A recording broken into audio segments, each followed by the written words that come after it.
ご夫婦でご主人が確か70超えてる方もご夫婦もいらっしゃって、その方たちは健康のために毎日少しずつっていう、やっぱり足を動かして体を動かしてっていう形なので、ある種スポーツとしては結構健康のためっていうのはいいんじゃないかなと思って。 While it may look easy, as with shooting games and fighting games, countless hours are spent perfecting these skills. Rhythm games, at their highest level, are a serious business.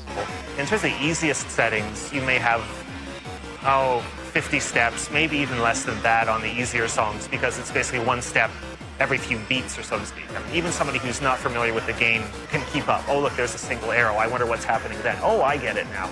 But if you put that up to the extreme settings, I mean, the highest level difficulty, you're bordering on 700 steps in the span of 1.5 to 2 minutes. And that's just crazy. I mean, to the casual person watching, they have no idea what's going on. It's just a huge blur. And it's not just with DDR as well. I mean, with the other music games, it's the same thing. I mean, you may have a series of columns coming down the screen or other icons, and you get them dense enough, nobody can read what's going on except somebody who's practiced it at such a level that they know what to expect. It's amusing for me personally to be able to do these things now that years ago, just watching them would make me go, wow, how did he do that? I mean, to be able to do that or perform at the same level is a very nice feeling. I mean, and to this day, even with over at this time 1,200 perfect scores over the DDR mixes, single, double, all the different modes, it's still nice to be able to get a full perfect combo or whatever. Just see that little flash, the flare at the end, look that. It's a cheap thrill to see that. I still get a kick out of that to this day, even on something that's not necessarily that difficult. You know, for foreigners, I'm sure Aaron's probably the best, so it's kind of like you see the big names and you see the big names at your local arcade, and if you see somebody at your local arcade that has, a top ranking, then that's kind of impressive. Impressive to say the least. Aaron has helped create an online community for these games, sharing news and high scores from Japan via a popular web forum dedicated to rhythm games. Aaron and his close friends have been invited to travel to compete and showcase their abilities internationally. See his name on the high score when you start a song, you know he's got to be pretty good. I mean, it's not easy to rank in the machines. Part of the reason that I can get perfect scores is that I zone out. I mean, you lose yourself in the music, you focus on the beat, you focus on the patterns coming, you try not to worry about distractions or your score or anything along that nature. Just keep it going, because a great at the beginning of the song is the same as a great at the end of the song. It'll destroy your full perfect combo at the time. With the very first mixes of the music games were, I wouldn't say difficult at all, at least not in comparison to today's standards. So what was difficult back then is, well, a cakewalk in comparison today, partially because at the time nobody was used to the music genre. This was all new. I mean, just doing anything was a challenge. So once everybody got used to that, you had to ramp up the difficulty, so to speak. So at the time, there was a novelty to the music game genre. It was fun because those challenges were there because it was a unique experience. Whereas nowadays, the challenge is there because people already know the basics. They just want to push themselves to new limits. The Japanese have been pushing the limits of gaming for the last 40 years. But at the end of the day, it's the social climate, the community, that keeps people coming back to arcades. やっぱりそのスコアを頑張る目的としては、やっぱりいろんな人と戦って、いい勝負をすることで、いろんなライバルとか仲間を増やしていきたいっていうのがありますね。実際スコアをいっぱいやってきたおかげで、日本全国のいろんな友達ができましたし、そういう意味ではスコアを目指すよりも友達を増やしたいっていう気持ちが強いです。For most genres, high score is kind of dead, but for some things like music games and shooting games, it's still very much competitive. I think that Japanese arcades are just more about just, going out and just having fun. It's still a better image than in America, where it's kind of like, you play Nintendo all day from your mom's basement, and then you go in and play some other game. I think Japan is slightly better in that respect. North America saw a similar rise to arcades in the 1980s, following the Space Invader craze, led by games like Donkey Kong and Pac-Man. My first arcade experience was probably when I was 8 years old in New York City. Went to an arcade called Chinatown Fair. There was a lot of people in there. I saw these arcade cabinets. There was like Pac-Man or like Gladius or like random shooting games, really old school games like Donkey Kong.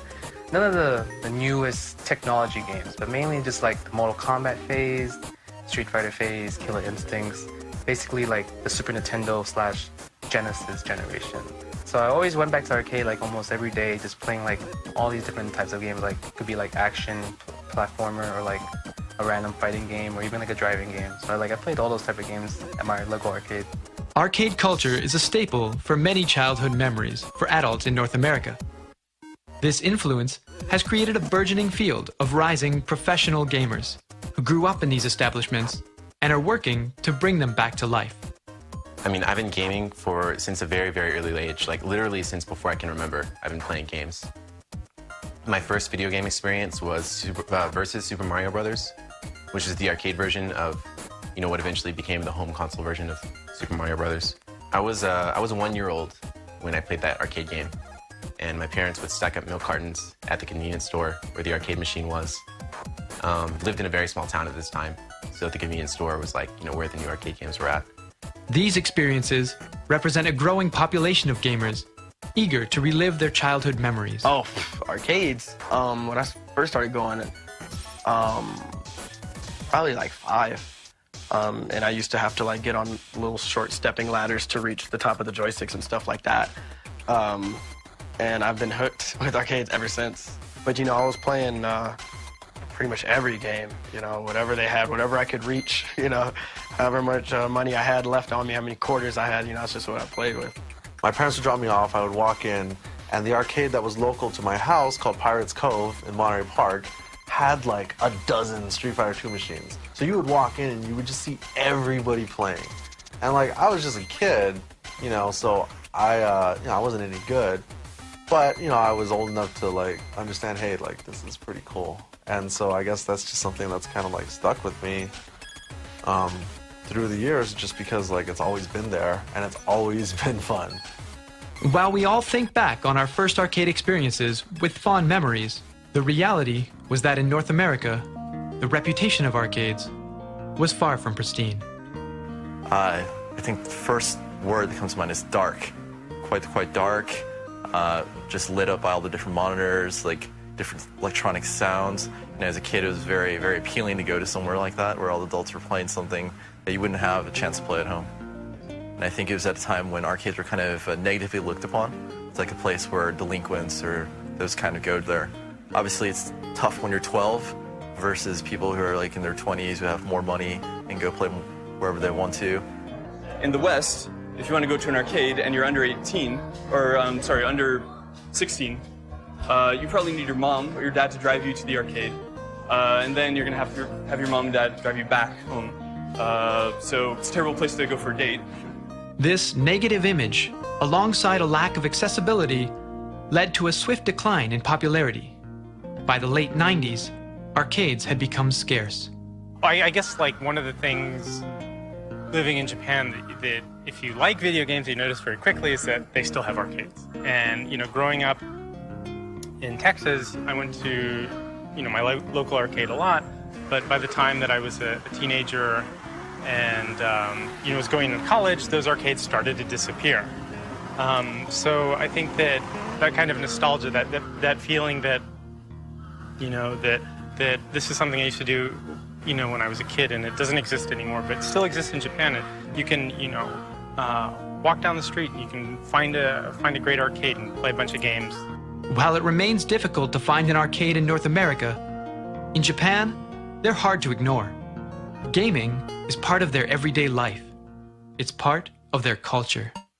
The companies that make arcade games are Japanese. So there's that, it kind of exists. And granted, you had that in America as well. You had, American companies making arcade games, but then a lot of the, American game development moved more and more towards PC. So you kind of have that really strong backbone in Japan. The other thing is that you have the locations. Sega not only makes arcade games, they own arcades. A lot of arcade developers that, are like that. So you have this kind of, system already in place. Another reason is that, you have population density. that in the sense that if you get off at a train station, you can probably walk to an arcade. In the US, you'd have to get in a car and drive usually, unless you lived in, for example, New York City or someplace like that. But generally, you'd have to drive. And so why drive somewhere when you can play a video game at home? Kind of, you know, I guess that kind of situation really hurt arcades in the US. So while there is clearly something to be said for the location and access, this isn't the sole reason for arcades failing in the Western world. Some would say that the arcades simply didn't grow up. Some arcades have not really like adapted and evolved and changed. You know, it's still pretty much like put a quarter in to play. And I mean, you know, it's kind of like a very old business model, you know. Not playing games at a public place, that's obviously something that, like, you know, is going to continue in the future. But the actual idea of putting a physical coin into a machine to play until you die is kind of like an idea that somebody came up with, what, like 30, 40 years ago now. You know, like, that's part of why they're dying. In Japan, gaming is accepted, and I think in the States, it's accepted as simply a time-wasting hobby. And I think it's anything but that. Arcades didn't necessarily die, they just didn't grow up. You know, they were always focusing on basically teenagers. And when you focus on the youth of America, you better have a positive influence. Otherwise, Uncle Sam is coming for you. The US government is like, arcades are bad. They make our little kids do drugs and kill people. You have movies like Saw. You don't think a person would do that when they see Saw, but you think, oh, someone punching in the face with Ryu can make someone kill someone. That's kind of dumb. The US government does not like arcades, and that's why arcade scenes are dying, and it's so hard for arcades to open up a license there because the government is so strict. There's just this stigma that I'm hoping that we can eradicate and showing the popularity of video games.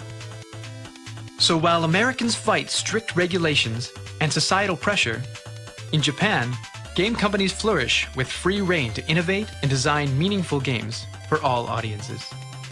I think games mean more to more people in Japan than they do in America. I think games in Japan early on, they were made to appeal to many people.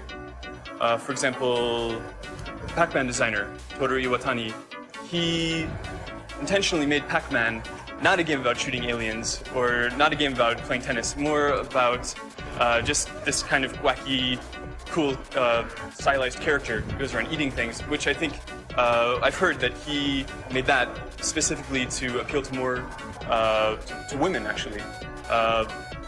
When traditionally most of the arcade games were famously, you know, alien shooters. We'll even have a game geared towards, you know, like 50-year-old housewives, basically, who like Korean idols. You know, they have a special pachinko game themed with Yon-sama, which I think you won't get in America anytime soon.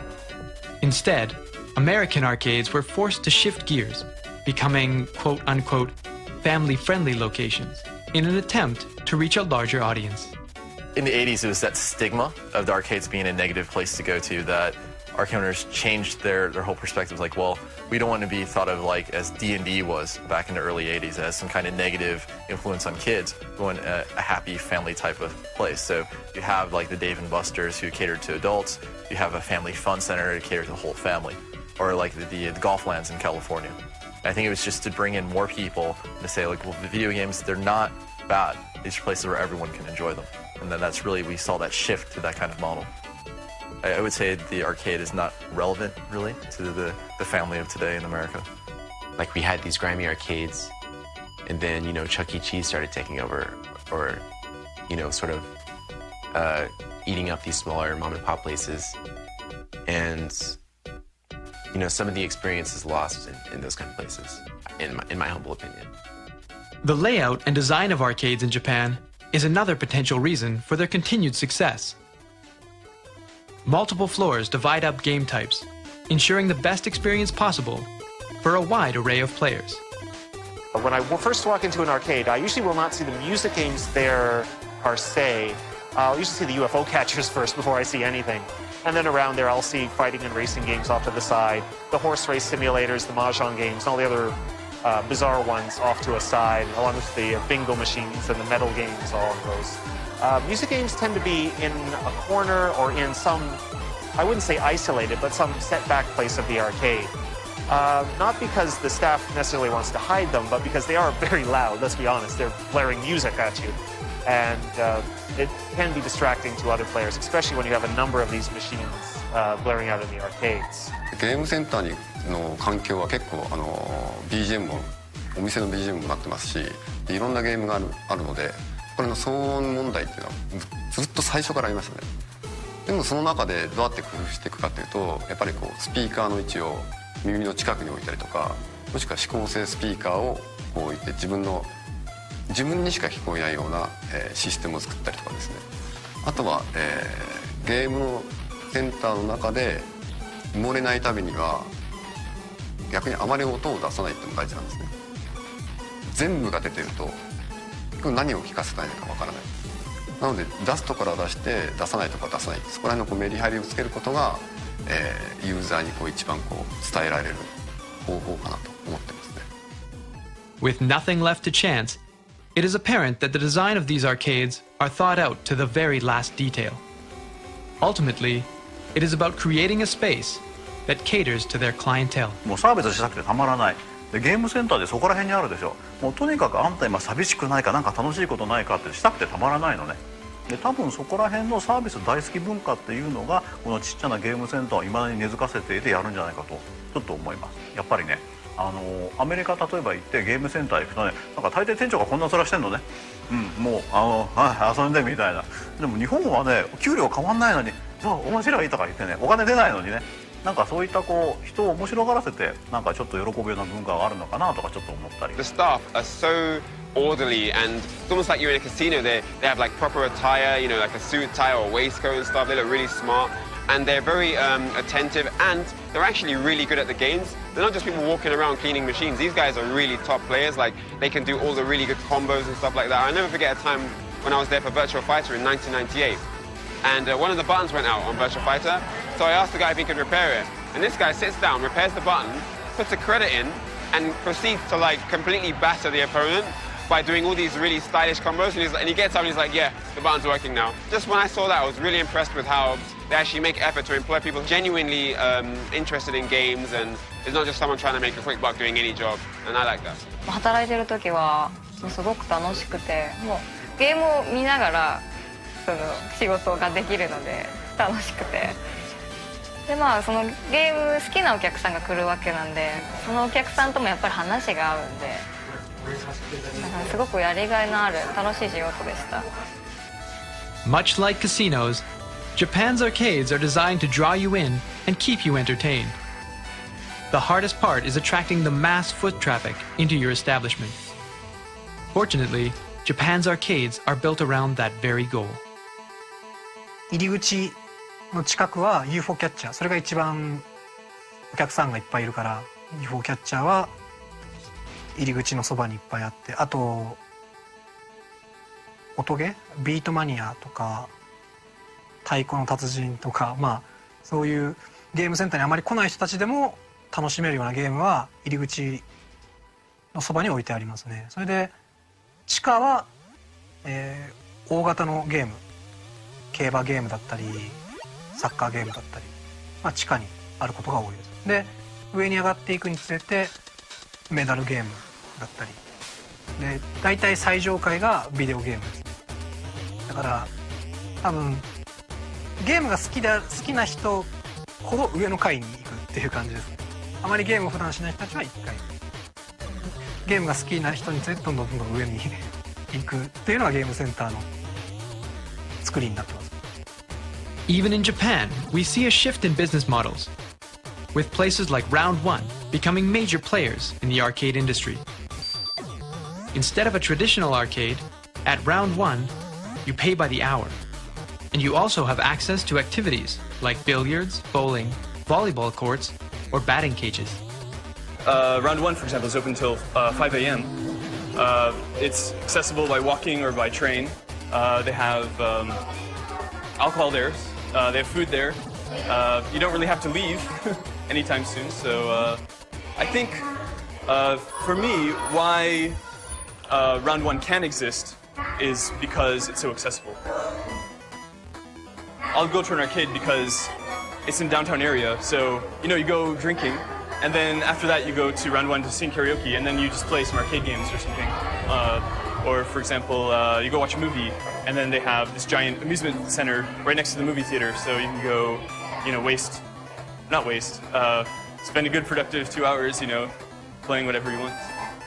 ラウンドワンさんみたいな感じのが多分今みんな遊びやすいんで、最終的にはやっぱそうなるんじゃないかなってあるんですけれども、うちのやっぱセガとしてももしかしたら今以上にもうちょっと普通のお客様またはご年配の方も気軽に遊べるようなやっぱ娯楽施設を作るように努力していければいいかなっていうふうに思います。 So while arcades look for a way to stay relevant, consoles continue to improve, and the home gaming market continues to grow. で家庭用のゲームがすごく今出来がいいというか優秀なんで、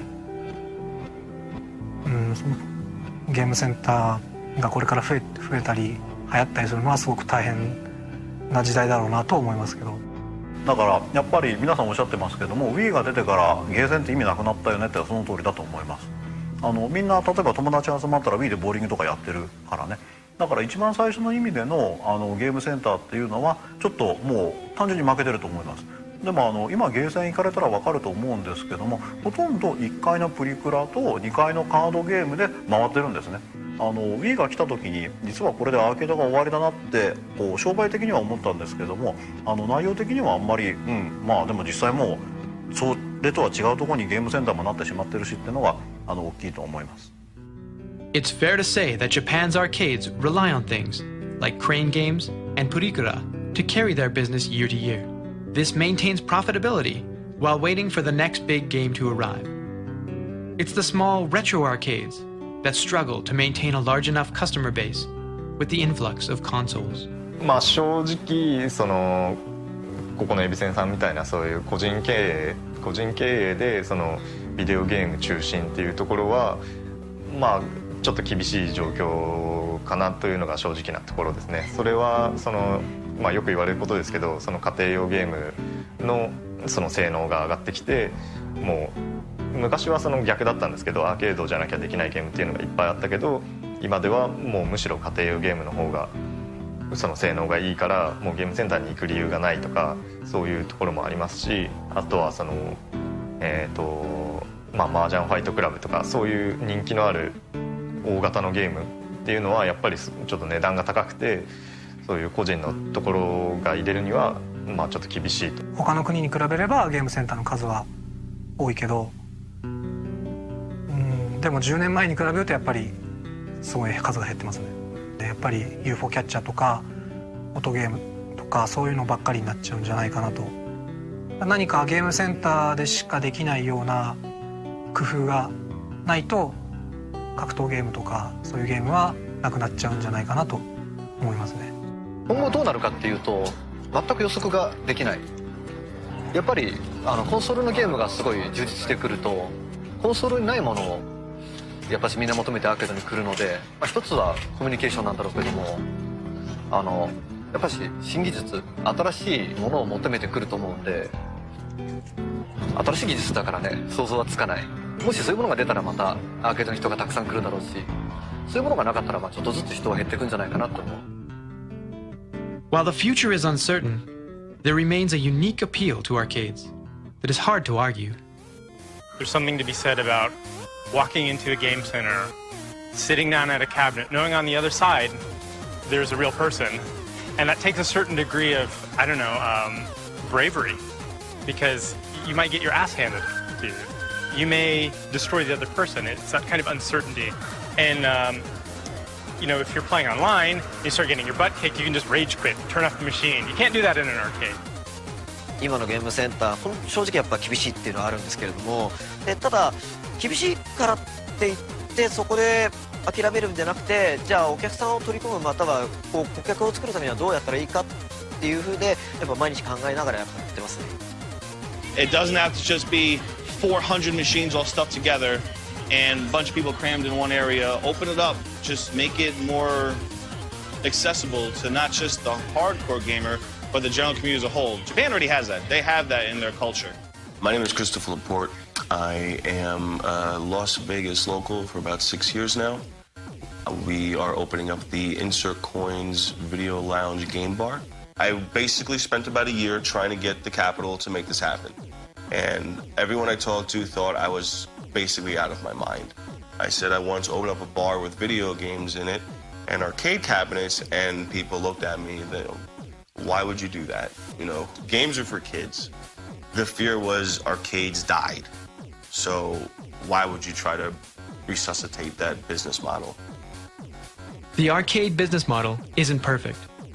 In fact, we have seen several arcades close in Japan in recent years. But for every arcade that closes, 2 new ones open up. You know, a lot of the news of arcade closures in Japan has been from these mom and pop arcades, because you never hear about a Taito Station closing or, you know, a Club Sega closing. You hear about them opening new stores. Like, they just opened a 3rd Sega in Akihabara right next to the train station. ビデオゲームとカードゲームがドッキングしたカードゲームのカテゴリーが生まれ、新しいカテゴリーが生まれることが相乗効果によって一番トップの売り上げを作れたんだと思う。New game types always cause a mini resurgence in arcade popularity. And the goal of arcade companies in Japan is to continually evolve their offerings, drawing in new and larger audiences with modern gaming experiences. 数字レベニュー的なゴールはいくらでもあるんですけど、多分それはあんま面白くないと思う。それよりはアーケードゲームのこう楽しみたいな、遊びたいなっていう人をやっぱり増やしていかなきゃいけないのがうちの会社の、最終ゴールだと思ってます。ですからゲームのファンを徹底的に増やしていく、そういうことに全力で頑張りたいと思います。日本の今、日本のアニメとか漫画は結構海外にこう流出してるんですが、アーケードゲームもまだ流出してないけれども、それほど、それと匹敵するほど面白い文化だと思うので、ぜひこの一度来てですね、この濃いアニメの世界に負けない濃い世界をこう味わってもらえたらいいんじゃないかと思います。家で一人でゲームやるのとは違う、そこで世界が垣間見れます。ぜひいらしてください。Gaming is for the casual, it's for the passerby, or it's for the curious. It's for, you know, someone who's absolutely just obsessed. It doesn't matter. It's a hobby, it's a passion, it's a sport, call it what you will. Video gaming isn't going away. Might be cliche, but the American dream, it's right behind me. You know, I had a vision of something that most people said I was crazy. An arcade is not going to work in the States. And to that I say, you're wrong. The arcades are coming back, they're coming back big. And it's just a different version of it, but it still entails the same thing. It's a place to play video games, have fun with your friends. I think the Japanese might get some inspiration from us in the way we have our console gaming. You know, the way we have the presentation of gaming in terms of an adult entertainment with drinking and, you know, cocktail servers and just upping the ante of what an arcade should be. It's that culture that we're tapping into. So I think it's viable anywhere as long as you have 30-somethings. You know, we were raised on it. I can't stress it enough. It was taboo maybe 30 years ago, but it sure as hell isn't now. And I'm just proud to be part of it. You know, we can make the arcade scene totally return to form of what they used to be in terms of popularity, but even bigger. You have to come and see it to believe it. The Americans they're back. And we'll get you at Evo too, Japanese. You're going down, Daigo.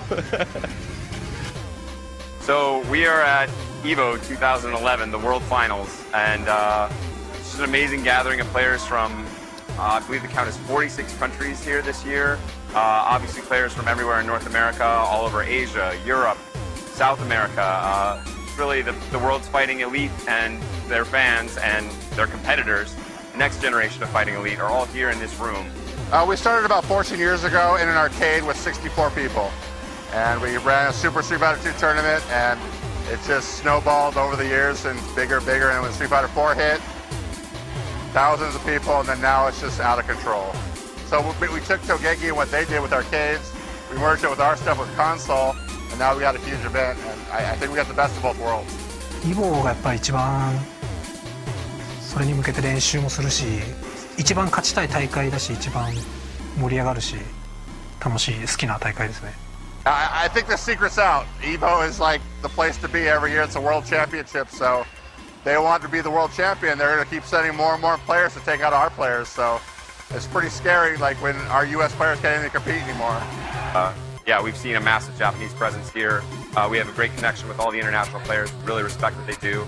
But we see a lot of these guys ending up at the top of the tournaments, and it's no special magical Japanese ability. It's they're coming from really one of the ultimate crucibles of fighting game competition.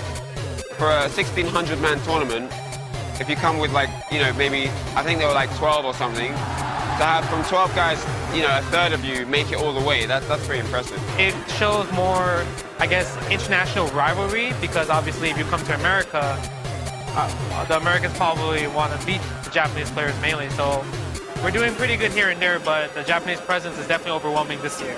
And their dedication to the game, obviously in particular, Daigo Umehara, who's become a sponsored player and treats it very much like a job. He spends his time in the arcade, he does physical fitness routines just to stay in mental and physical shape, and has just a unique focus, and he's able to bring a real focus and ability. He really has followed a dream and said, this is what I'm good at in life, I'm going to find a way to make this work, and with the support of his sponsor, he's been able to make that happen, and you see the results speak for themselves. He's right at the top of the winner's bracket. I want to say the safe money is on Daigo because he's won 2 years in a row, so I'll go with the safe bet. Unfortunately, Daigo fell just short of taking his third straight title, finishing in 4th place. And while the rest of the world did their best to compete, a newcomer from Japan stepped up to claim the World Street Fighter IV Championship. With half of the top 8 being from Japan, it's not hard to see the product of the arcades and their culture. This isn't just about gaming anymore. It's a way of life, and for some, a career. The evolution of arcade gaming, from the inception of Space Invaders through to fighting and rhythm games, has maintained one constant throughout. It is a cultural beacon that forms the foundation of social communities and eclectic subcultures. The worldwide impact of arcades and their culture can be seen in many facets of society, and while in some locales this culture has waned, we are seeing a strong, nostalgia-driven push to reignite the passion that Space Invaders first captured. Professional gaming is on the rise, and arcades have asserted themselves beyond that of a simple hobby. The feelings and emotions that exist within arcades are unique and should be celebrated. This is the arcade experience.